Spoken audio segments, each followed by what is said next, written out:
Olá, pessoal. Estou aqui com o Bruno Diniz, que é um especialista em inovação em mercado financeiro, autor desse livro que a gente consegue ver do lado dele ao fundo, né? Foi como eu encontrei o Bruno, livro Fenômeno Fintech. Eu vou já passar a bola para o Bruno.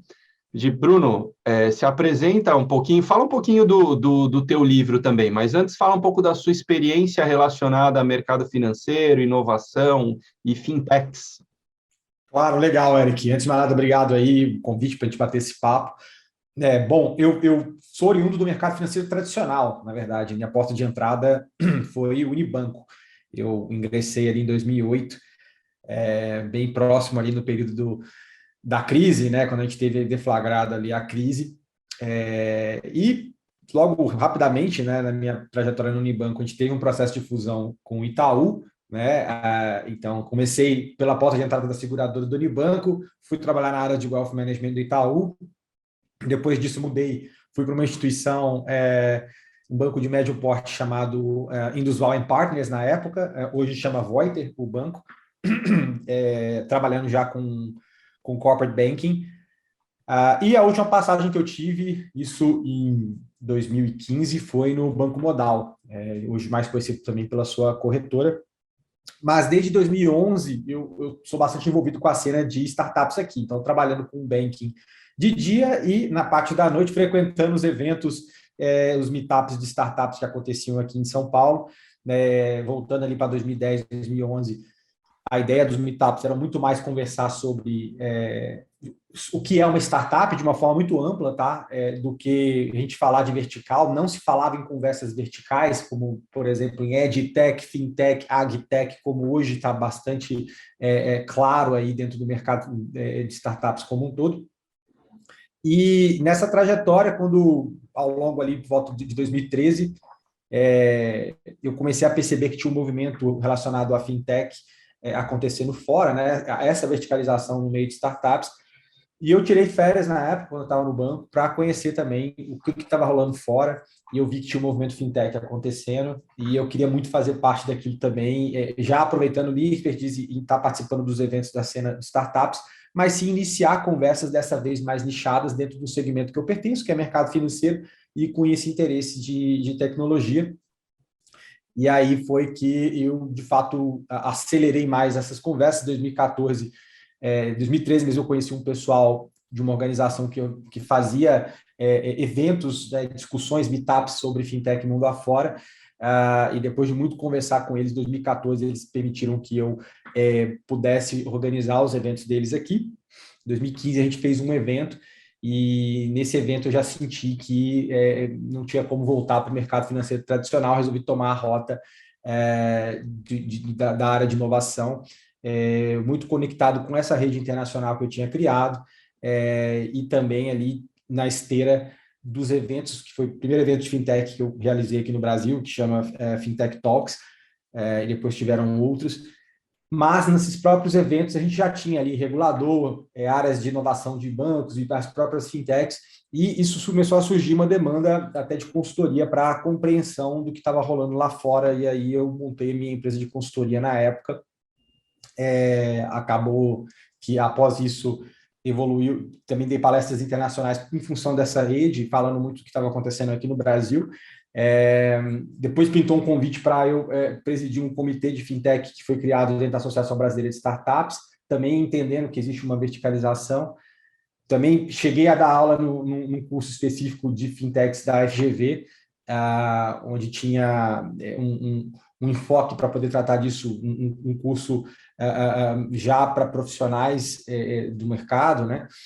E depois também tive a oportunidade de lançar meu livro, que é o Fenômeno Fintech, que está aqui, reunindo bastante dessas experiências aqui no Brasil e fora sobre o desenrolar desse ecossistema, né, e de tudo que ele trouxe a partir daí. Então, assim, a gente hoje é muito claro falar, né, hoje em dia, todo dia você vai abrir um jornal, hoje você vai ler uma notícia relativa à fintech, mas lá nos idos de 2014 e 2015 não era bem essa realidade. Às vezes até as próprias startups que atuavam nesse segmento não se denominavam dessa forma, mas a gente teve um avanço notável que também foi bastante sedimentado pela parte de regulamentação, que evoluiu muito de lá para cá, hábitos do consumidor, enfim, um conjunto de as próprias tecnologias, mas um conjunto de tudo isso que chega a ser inimaginável quando a gente vê que em 2013 o Nubank surge e agora, em 2021, 8 anos depois,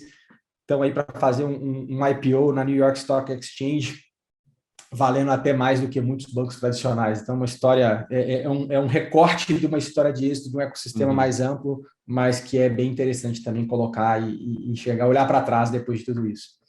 É interessante mesmo o que você falou, né, que as empresas da época ainda não se denominavam como fintechs, né? Eu acho que foi no seu livro mesmo que fala das primeiras fintechs aqui no Brasil, né? E fala sobre a corretora Ágora.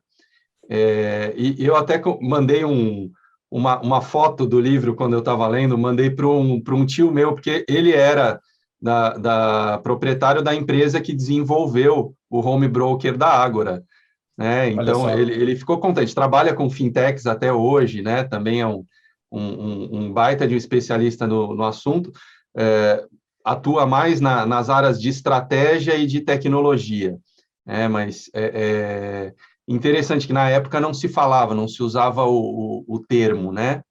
Sim.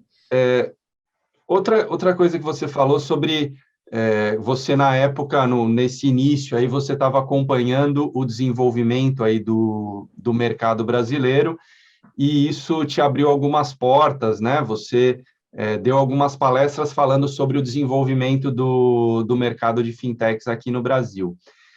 Eu queria que você falasse um pouquinho do desenvolvimento desse mercado hoje, que sei que você ainda tem, esse ainda é o seu mercado, né, o que você acompanha, e se você puder fazer uma comparação, bom, na minha visão, Londres é uma referência, já era uma referência no mercado bancário tradicional, né? E hoje é uma grande referência internacional para fintechs. Queria que você desse uma ideia, onde é que está Londres, onde é que está Brasil, eventualmente, se você quiser colocar outros mercados aqui no meio, falar de algum mercado em desenvolvimento, ou algum mais parecido com o Brasil, acho que ajuda a gente a entender onde é que está o Brasil também. Maravilha, Eric. Bom, a gente, como eu falei, né, tivemos um avanço notável aí né, vamos pegar um recorte de 2012, mais ou menos, 11, 12. Tínhamos os primeiros casos, a gente teve Banco Fácil, que hoje acreditas ali nos idos de 2012, mais ou menos, 13, o próprio Nubank, Guia Bolsa, a gente teve uma leva de players iniciais que surgiram aqui. A cena ainda era muito incipiente, pouco se denominava dessa forma. E outra coisa que é importante falar é em relação à indústria de venture capital na época, tá? Que também não era tão efervescente como a gente vê hoje, né? Inclusive, em algumas conversas recentes que eu tive com a BVCap, é notável quando você vê o que é a atividade de private equity, né? Porque a BVCap é uma associação que representa venture capital e private equity aqui no Brasil. O grosso do que era investido desses dois setores era em private equity, e venture capital era muito pequeno, e inverteu agora no último ano. A gente tem muito mais investimento de VC do que de private equity, já mostrando também que um ponto de evolução disso tem a ver com o capital, com a América Latina e o Brasil, mais especificamente, ter entrado na rota de investimentos. Os investidores entendem que tem oportunidades, muita coisa para ser feita por aqui, encontra arcabouço regulatório interessante, encontra a população também disposta a utilizar serviços digitais. Então, a gente encontra tudo isso. Mas a gente evoluiu muito, assim, dos primeiros recortes de mapeamento, a gente tinha cerca de 20, mas eu nem considero o primeiro mapeamento, que eu conheço o pessoal também do Fintech Lab que fez o primeiro, porque o primeiro é sempre para poder falar, olha, é o low hanging fruit, que é o que está fácil aqui, caído aqui perto, a gente pega e dá publicidade para isso, e o segundo vai captar melhor, porque as pessoas vão falar, pô, tá faltando eu, e aí a gente tinha cerca de 50 e poucos, então hoje a gente está na casa de 1.100 e alguma coisa, 70 e poucos, se eu não me engano, pelo mapeamento do distrito, que também é outra casa que analisa muito esses dados. Então a gente teve uma evolução, sim, em número de iniciativas. A gente teve uma evolução muito forte e muito rápida em relação a arcabouço regulatório também. Né? Comparando outros mercados, né, acho que o Brasil está conseguindo fechar um gap de uma forma muito rápida. O próprio case, como eu falei, do Nubank, vai ser... E antes do Nubank, tá? Vou falar de Stone, que já abriu capital, uma fintech que abriu capital. A gente tem também casos como o PagSeguro. Então, assim, já temos um movimento acontecendo. Né? Dado importante e interessante também, o primeiro unicórnio que a gente teve aqui na região data de 2018, 3 anos, primeiro unicórnio, não só no ambiente fintech, de startups mesmo, que nós temos no Brasil, é de 2018. Alguns consideram que é a 99, né, que foi adquirida pela Didi. Eu tenho uma certa controvérsia em relação a isso, mas vamos considerar aí que foi uma empresa que cruzou essa marca de $1 bilhão em valuation em 2018. A história é muito recente, a gente está muito acelerado nesse sentido. Quando a gente olha outros mercados, como você mesmo colocou, de Londres, né, no caso do Reino Unido, eles para mim, são uma referência para o mundo ocidental, em termos de policy making, né, de como eles constroem as políticas e regulamentos, fazem isso de uma forma muito bem pensada e que faz sentido para o mundo ocidental. A forma como eles criam condições, inclusive governamentais, para que a gente tenha um florescimento da cena local. Então, eles conseguiram alinhar vários pontos, eles fazem isso com bastante maestria. Tem também o recorte chinês, que eu não gosto muito de colocar no contraste, porque é uma realidade muito diferente a oriental, ainda mais do que é feito na China, em questão também de liberdades individuais, questão de concorrencial, que é muito diferente. Né? Uma hora o governo chinês decide que vai pegar pesado, por exemplo, com o setor de edtechs, como eles estão fazendo lá.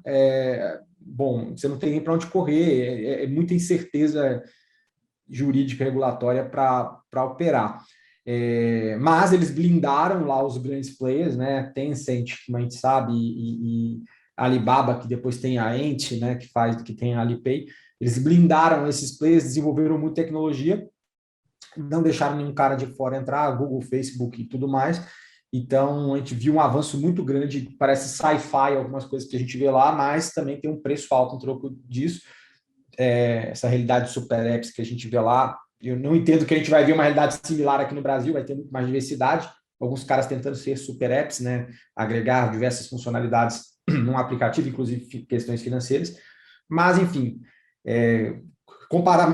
comparativamente, acho que Londres está avançado, o Brasil está chegando muito perto, inclusive quando eu falo em relação à infraestrutura que a gente tem um Pix, a gente tem uma infraestrutura de pagamentos evoluída, moderna, recente e que já conseguiu pegar uma boa parte da população. Temos também o caso do Open Finance. Lá no Reino Unido, o Open Banking foi ao ar em 2018.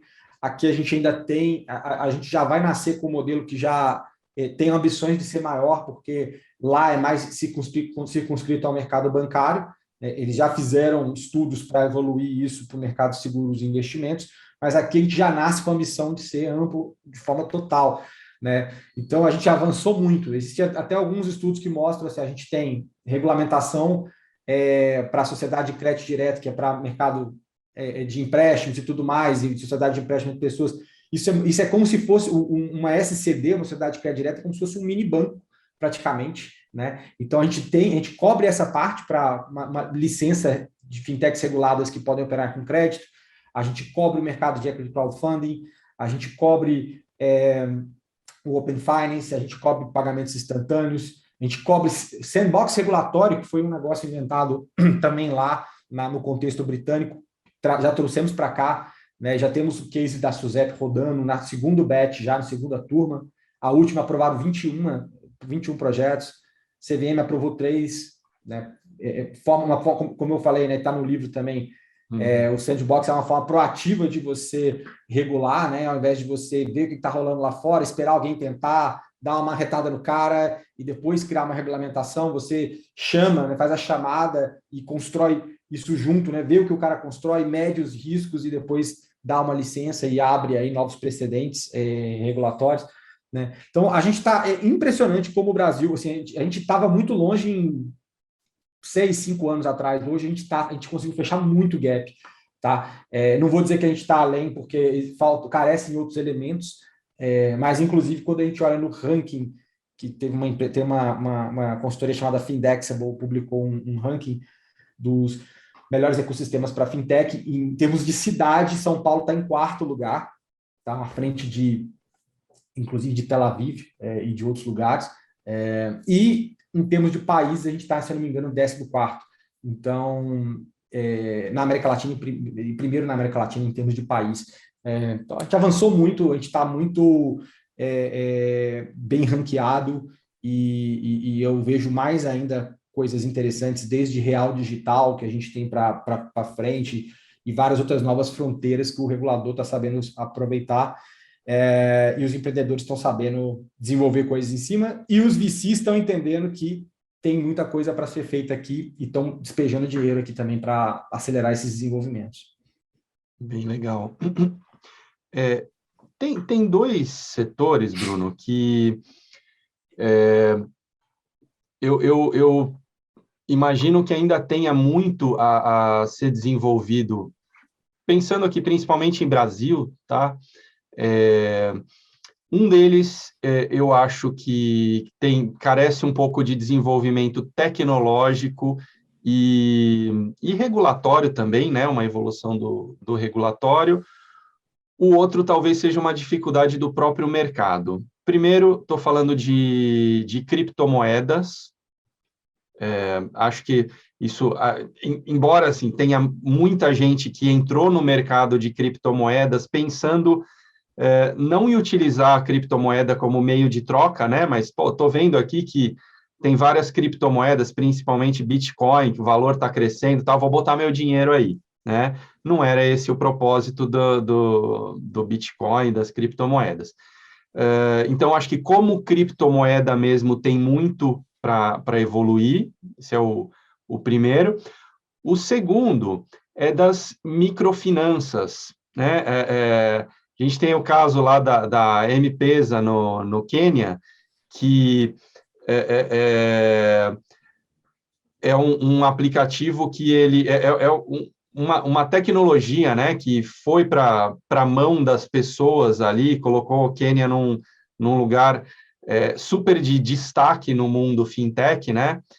Eu acredito que no Brasil a gente tem um espaço para crescer em microfinanças, em microcrédito também, né? Falei microfinanças, pensando não só em empréstimo, mas em pagamentos de forma geral, né? Queria que você falasse um pouquinho desses dois mercados. Se você também acha, né, que tem um espaço aí grande para ser preenchido. Ótima pergunta. Eu, inclusive, falo também disso no livro, coloco lá um pouco do recorte da questão de microfinanças, né, e até o case mesmo da empresa.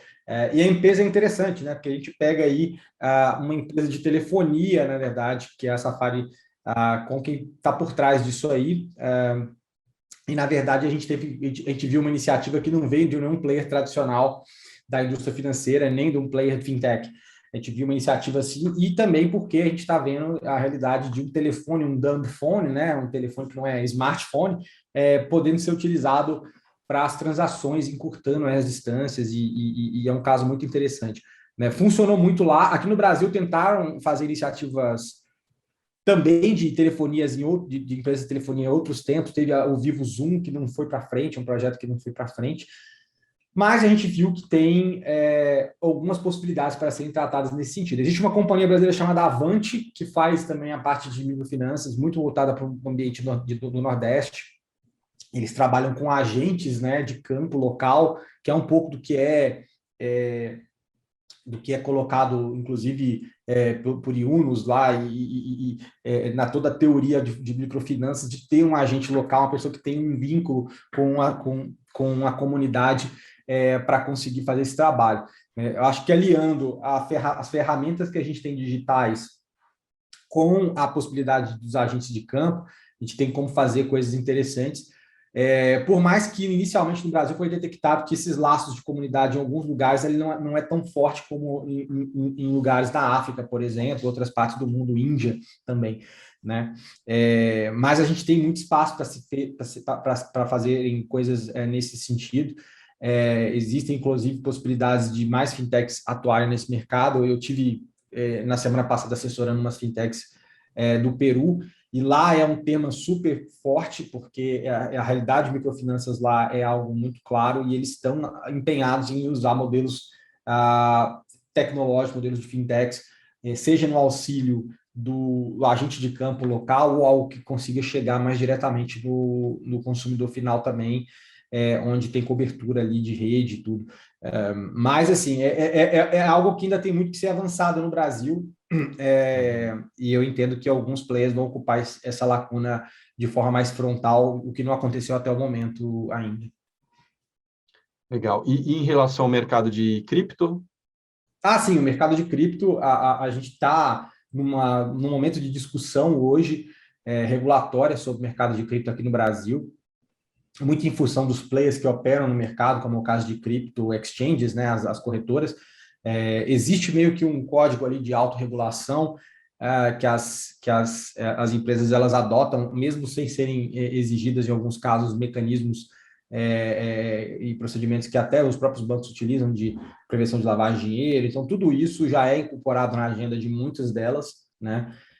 Mas alguma coisa vai ser feita nesse sentido também de regulamentação do setor, até porque atrai muita atenção, tem atraído muito capital, muita gente tem destinado recursos, né? O Estado não vai deixar isso passar ao largo, né? Como já não deixa, até porque a gente tem a obrigação de declarar isso, mas criando também outros mecanismos para tentar também, de uma certa forma, proteger o consumidor, né? Proteger a pessoa, o investidor dentro desse mercado.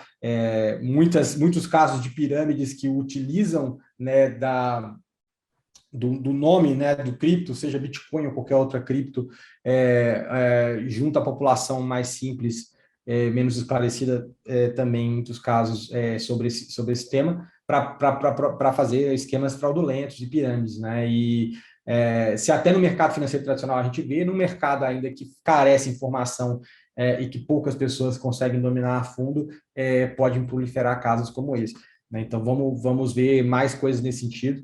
Mas um ponto que se chamou a atenção, Eric, em relação a como o cripto é encarado no Brasil, sim, ele não é encarado como meio de pagamento. A gente tem toda a parte do meio de pagamento muito bem resolvida quando a gente olha internamente com mecanismos como o Pix, né? Às vezes algumas pessoas ainda utilizam cripto para remessas internacionais,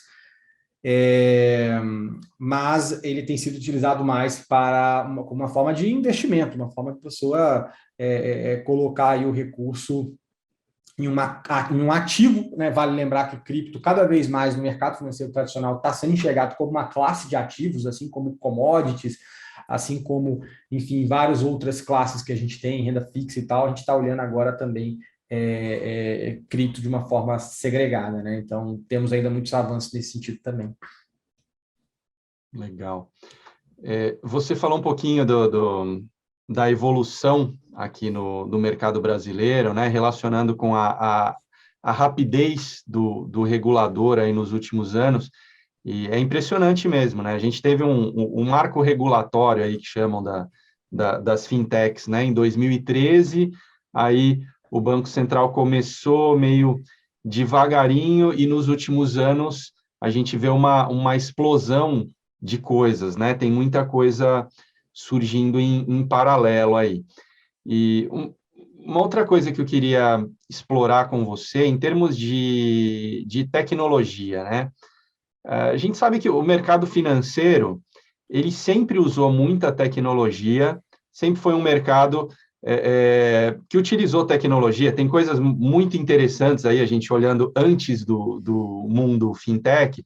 Por exemplo, eu, há mais de 10 anos, aí, uns 15 anos atrás, trabalhei na SAP, e o Itaú, aqui no Brasil, usou um sistema de logística da SAP para fazer a logística do dinheiro, né? Para fazer a logística do dinheiro nos ATMs. Então, foi uma baita de uma inovação, né? Quando eles fizeram isso, acho que já faz uns 20 anos, mas, os caras pegaram um sistema que era de indústria ou de varejo, né? De logística, vamos organizar aqui o dinheiro, porque a gente tem o mesmo problema, tem problema de oferta, tem problema de demanda, a gente tem sazonalidade, às vezes na véspera de feriado alguém tira mais dinheiro, né?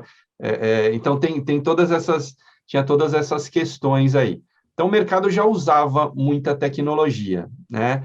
O que parece que mudou não é que as instituições provedoras usam tecnologia, mas é que a tecnologia está na mão do usuário, né? Então, hoje, as instituições usam a tecnologia, o dispositivo que está na mão do usuário. Então, isso parece que é a grande mudança. Então, eu queria te perguntar, o que você percebe em termos de uso de tecnologia, de inteligência artificial, mobile, blockchain ou outras tecnologias, o que você tem visto sendo aplicado e em que áreas dessas fintechs? Bacana. Não, sim, sem dúvida. E os próprios avanços tecnológicos que criam novas fronteiras para serem exploradas também, né? Você bem colocou, assim, o mercado financeiro tradicional ele já utiliza a tecnologia há um bom tempo, né? A gente já vem desde de caixas eletrônicos, né? Acho que né, tem vários exemplos, desde até o Bradesco com um sistema de leitura de palma na mão aqui de veias, né? E tal, como biometria e várias outras formas ali, inclusive muita coisa utilizada internamente, a exemplo do que você citou, da questão logística ali, dos ATMs e tal, né? O que acontece é o seguinte, quando a gente olha modelos de fintech, é muito mais, eu entendo que a tecnologia ela é muito mais um meio do que um fim, obviamente. Assim, a gente primeiro pensa na necessidade do consumidor, o que ele tem, né, de problema, qual problema a gente quer atacar, e aí depois quais tecnologias a gente consegue agregar para resolver esses problemas, né? Para dar essa camada a mais de facilidade na vida do consumidor. E isso é algo que a gente não. Como falei, cada vez que a gente tem uma nova fronteira sendo desbravada, isso é de fato incorporado e novos modelos de negócio surgem a partir daí. A gente vê isso desde a época das primeiras redes móveis de celular, né? Hoje em dia o mobile está em tudo, né, praticamente. É uma camada que veio para ficar e você pensa da forma contrária, né? Como eu resolvo uma dor do cliente e você vai agregando essas possibilidades, né? Muita coisa em termos de inteligência artificial está sendo desdobrada. Acho que, inclusive, em outros setores, a gente teve muito dessa exploração dessas tecnologias, a título do que a gente vê, né? E é interessante, né? Quando o consumidor tem contato com certas tecnologias, mesmo sem ver, porque muitas dessas tecnologias são invisíveis, né? Elas ficam ali no background. Mas quando o consumidor tem contato com certas tecnologias, ele sobe a barra dele, referencial, né? Vamos dar o um exemplo aí do Netflix, né? Netflix, Spotify também. Eles têm uma capacidade preditiva, então a inteligência artificial ali para conseguir entender teu gosto e proativamente entregar aquilo que faz sentido para você, que é muito grande, né? E o consumidor começa a se perguntar, né? Como é que o banco ou a instituição financeira, seja fintech ou que seja, não consegue ter essa leitura a respeito dos meus interesses, né? Então, por trás dessa camada, você vê cada vez mais empresas do setor financeiro investindo nisso. O Itaú, por exemplo, né, instituição tradicional, lançou o Ion, né, que é um aplicativo de investimentos e ele bota isso na chamada dele da propaganda, falando que você tem acesso, você vê seus investimentos da mesma forma como você vê seu feed, como você escolhe um filme no Netflix, é exatamente o mesmo tipo de experiência, né, cross-setor, muito ancorada num referencial que a gente tem em outra indústria, sendo trazida para o mercado financeiro, né? E por aí vai. E também na parte de utilização de blockchain, muitas vezes como para aprimorar aspectos de segurança também é bastante utilizado. Então, a gente pega essas diferentes boas práticas, né, de tecnologias e aplica elas para que consigamos fazer uma entrega cada vez mais personalizada, cada vez mais contextual, cada vez mais invisível para o consumidor final, né? Então, tem muitos avanços nessas frentes e a gente está explorando fronteiras novas, inclusive quando a gente fala de algumas infraestruturas tecnológicas, como é o caso do Pix, né? Muita coisa para ser desenvolvida em cima disso, com essa conveniência que o Pix traz, essa questão de custos mais baixos também, né? e também com a infraestrutura que está sendo construída de uma forma ou de outra, na realidade, de Open Finance, que a gente está se movendo, né, que é a evolução do Open Banking, e eu sinto que o mercado tem dado respostas e muitas coisas mais vão surgir que a gente nem consegue imaginar em termos de modelo de negócio daqui por diante, sendo desbloqueadas por essas possibilidades. Bruno, vou fazer uma última perguntinha aqui para a gente finalizar. É, o seu livro Fenômeno Fintech, ele é de 2020, é isso? Na verdade, ele foi lançado em 2020, né? Vai sair em 2019 em alguns exemplares mais antigos, porque foi no corte final nos últimos dias de 2019, mas ele é de 2020, né? E de lá para cá já teve um monte de avanço também, foram 2 anos muito intensos. Então, essa não é a última pergunta. A última pergunta eu queria que você falasse um pouquinho sobre o próximo livro que está para sair aí, que eu já Sim. encomendei, inclusive. Maravilha. Então, o Fenômeno Fintech, né, eu escrevi muito nesse objetivo de preencher essa lacuna que a gente via no mercado, né, que a gente não tinha uma literatura específica, ainda mais aqui no Brasil, lá fora também é muito difícil achar, bem restrito, contando não só a questão histórica de como todo esse processo se desenvolveu, né, o surgimento das fintechs e como isso desdobrou em várias partes do mundo. Então, o Fenômeno Fintech, ele ocupa o que eu diria que é essa primeira camada de revolução que a gente está vendo no mercado financeiro. O próximo livro ele chama A Nova Lógica Financeira, né? E o que trata a respeito disso? Né? A gente tem, basicamente, falando sobre esse movimento, esse momento que a gente está tendo pós-fintech, né? Porque a gente teve as fintechs sendo uma alternativa viável ao mercado financeiro tradicional, trazendo mais competição, tem muito que crescer, mas já se posicionaram. Agora, a gente está vendo um cenário onde nós não estamos falando só de bancos e de fintechs, mas a gente está falando de toda uma variedade de empresas de diferentes setores que estão agregando uma oferta de produtos e serviços financeiros digitais, né? Magazine Luiza, né? Varejista, a gente tem empresas de telefonia, Vivo voltou agora com produto, e ao redor do mundo inteiro a gente está vendo isso. Então a gente vê um mundo com muito mais complexidade em termos de nível competitivo. A gente vê um novo comportamento do consumidor, porque agora ele pode se alinhar com soluções que façam mais sentido para a realidade dele, que não vão ser só financeiras, né? Todos esses caras que já vêm aí entrando nessa arena, como varejistas, eles já trazem, carregam consigo a capacidade de ofertar produtos não financeiros, né? Então, com isso, vai acabar forçando, inclusive, fintechs e bancos a trazerem essa camada de serviços não financeiros, né? Aliado ao serviço financeiro. Né? E isso vai fazer com que a gente tenha aí a emergência, né, a criação dos ecossistemas. Então, a gente tem ecossistemas sendo criados por diferentes players, e nesses ecossistemas eles vão colocar produtos financeiros e não financeiros alinhados com o público deles, né, onde o consumo desses produtos financeiros e não financeiros dentro do ecossistema faz mais sentido do que separadamente fora dele. Né? A gente já vê, é uma realidade muito presente no mundo das Big Techs, por exemplo, e que está agora migrando para o mercado financeiro tradicional, né? E lembrando que Big Techs também entram nessa seara, né? Então, qual que é a nova lógica financeira, né? Que é o mote? É você não só ter essa lógica agora de consumir produtos financeiros, não só instituições financeiras, né? E instituições financeiras terem que produzir, também agregar ofertas não financeiras dentro do seu portfólio, né? Saindo de uma realidade que foi durante muito tempo verticalizada, né? Onde o banco, por exemplo, ele criava o produto, ele distribuía nos seus próprios canais, era tudo muito dentro de si, para uma realidade muito mais colaborativa, onde ele também entende que ele não é bom em tudo, e no que ele não é bom, ele traz para dentro do seu ecossistema, seja fintechs e até empresas fora do segmento financeiro, para conseguir dar respostas que o cliente precisa. Né? Então, a nova lógica financeira é sobre o segundo estágio daí para frente, e que eu tenho certeza que a gente vai ver muitos avanços. Já estamos vendo muita coisa, mas daqui a uns 3 anos vai ficar muito intenso para a gente esse processo de transformação. Legal, estou ansioso para ler o próximo aí, Bruno. Show. Bruno, obrigado aí pela nossa conversa, né? Foi a nossa primeira conversa hoje, espero que tenhamos outras oportunidades aí de bater um papo. Obrigado. Maravilha, foi um prazer e até a próxima. Tchau, tchau, valeu.